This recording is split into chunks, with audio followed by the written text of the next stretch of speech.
Hi folks, today I will show you how to use the pliers, how to remove the straight spout out of the stubby. I will remove the spout first and then I'll show you how to use the pliers.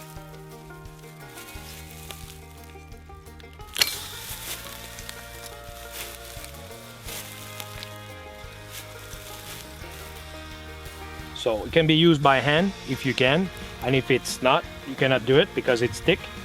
Just introduce between and the spout is removed.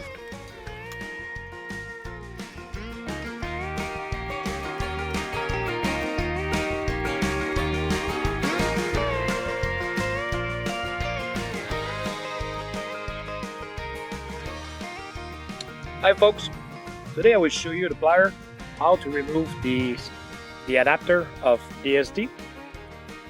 Normally we can remove it by hand just by squeezing it.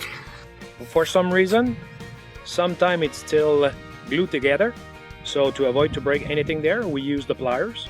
So we just introduce the pliers in between the spout and the adapter and we squeeze, and it's easy to remove it.